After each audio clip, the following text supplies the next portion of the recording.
what's going on? Today I'm going to show you 3 really cool licks. Let's go ahead and get into it.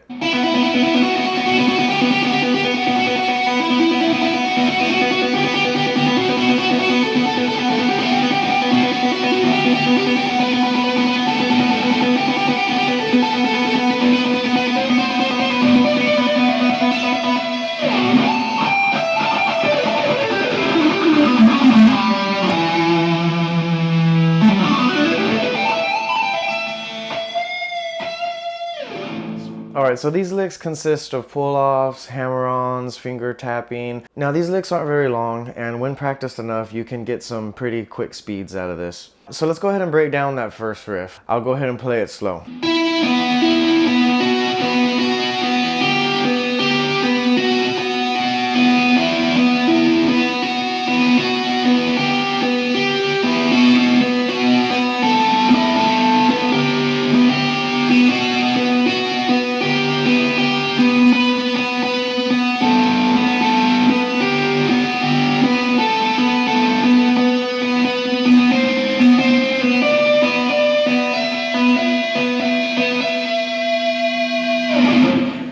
Alright, so what's happening here is we're doing some just basic pull-offs.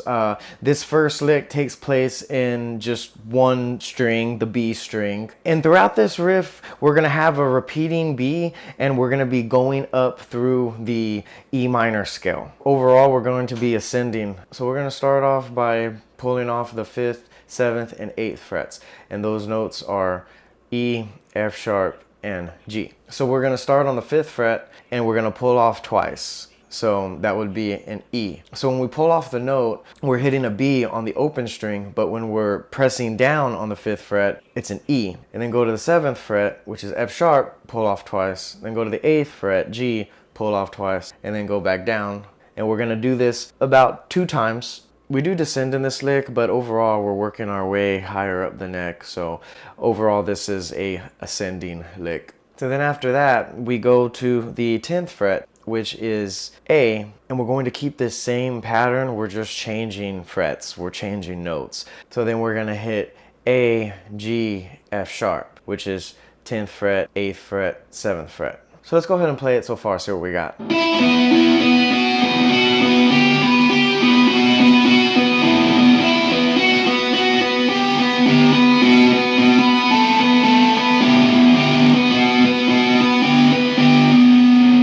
Okay, so after that, we're going to go to the 12th fret, which is B. So now we're doing octaves now.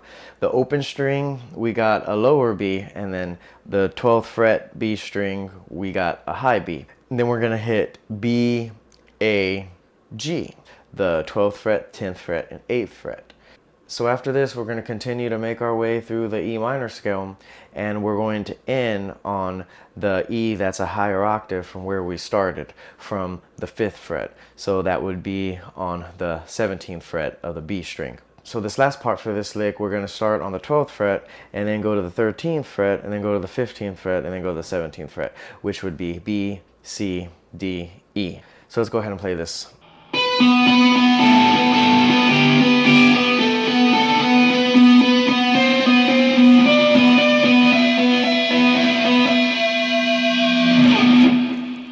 And when you're doing these pull-offs, you don't want to press your finger down with all your force. You know, you could accidentally mute sounds or, get unwanted noise and stuff like that.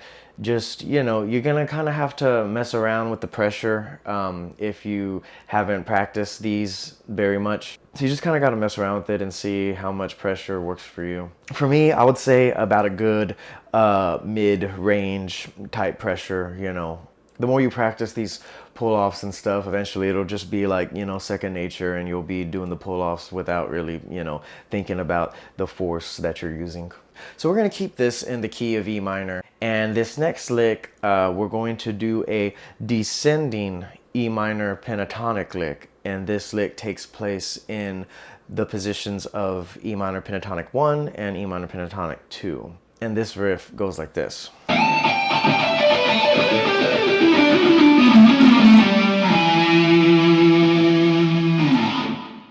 Okay, so most of these notes are going to be in the first position of the E minor pentatonic, but we do cross over to the second position. So if you're familiar with the E minor pentatonic positions 1 and 2, you'll see how this riff kind of combines the two. I like to start this lick off sliding into the 17th fret and then go into the 15th fret, which would be the A and the G of the high E string, just to kind of give me a starting point here, you know, something to get the ball rolling for this lick.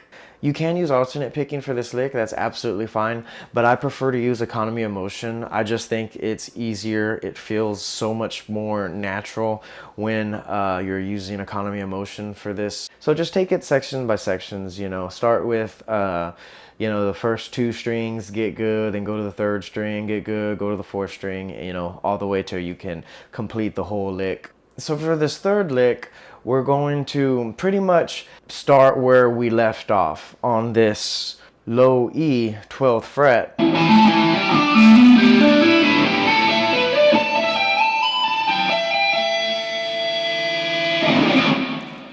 If you're familiar with the E minor pentatonic positions, especially 1 and 2, you'll see how these notes, you know, cross over. All right, so this is a finger tapping lick, and it might look daunting at first, but I assure you, if you're familiar with the E minor pentatonic positions, this lick will be that much easier.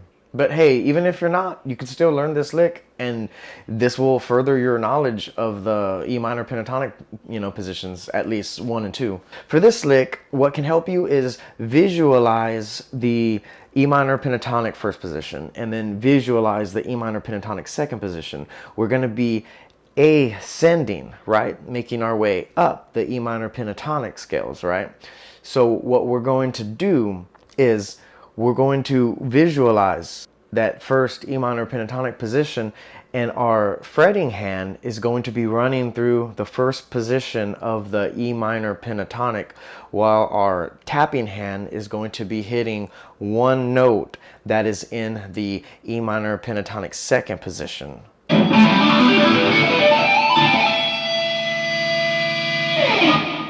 So put all the licks together and we got...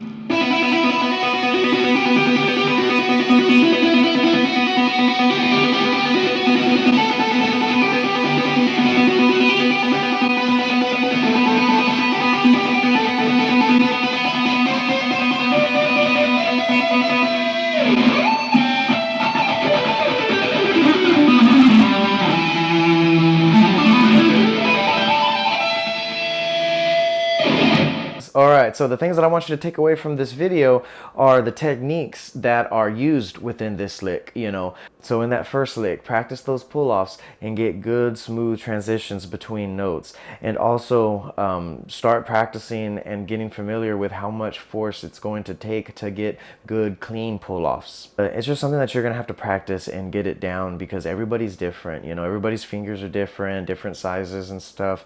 And the amount of force that, you know, one person uses that works for them may not be the same as a different person's amount of force.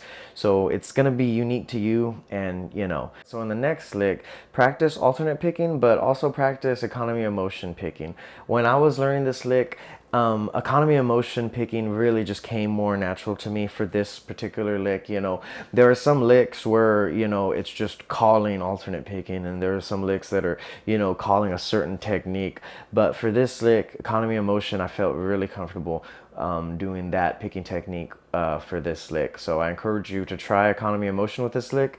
But with that said, also do try to play this lick with alternate picking as well. That way you could get good at both picking techniques and start getting familiar with that. And just real quick, for those of you who are not familiar with economy of motion, pretty much what that is we're going to be picking in the direction that we're going, you know. So if we're going to pick a note that's on a lower string, we're going to pick up, and if we pick a note that's on a higher string, we're going to pick down.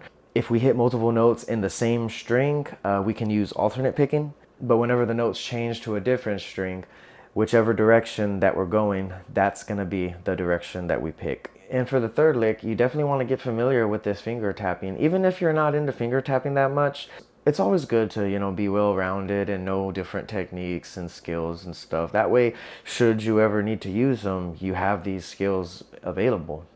And when we're finger tapping, it's very similar to the pull offs. We don't want to, use so much force to where we mute the strings, and we don't want to use too light of a force to where, we hardly get any sound. So you're going to want to find that good pressure point that works for you.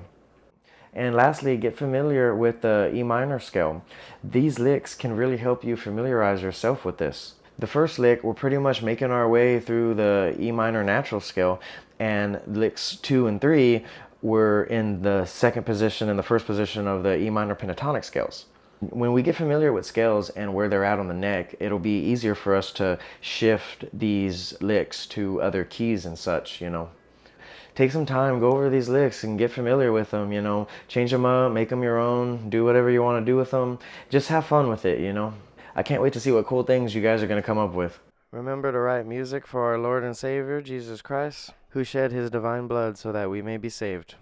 Jesus is our rock. He is our foundation that makes us whole. Know that when you call upon Jesus, he will give you shelter and protect you and guide you in the right paths. No enemy is too strong, and no challenge is too great for the Almighty King Jesus. Call upon Jesus and invite the Holy Spirit into your heart, and he will carry you through anything. God will extinguish any arrow that Satan tries to shoot at you, and he will lift you up and prepare a table before you in the presence of all your enemies. Trust in God, and go forth with obedience, that you may please the Lord. Know that he watches over you always. In Isaiah chapter 43, verse 2, the scripture says, "When you pass through the waters, I will be with you, and through the rivers, they shall not overflow you. When you walk through the fire, you shall not be burned, nor shall the flame scorch you." Alright, if you like what you see and you took something away from this video, please be sure to like and subscribe to the channel. It really helps me out. I appreciate it. If you play guitar, let me know in the comments. I would love to hear about your guitar playing adventures. If you want to see more guitar tutorials, be sure to hit that subscribe button.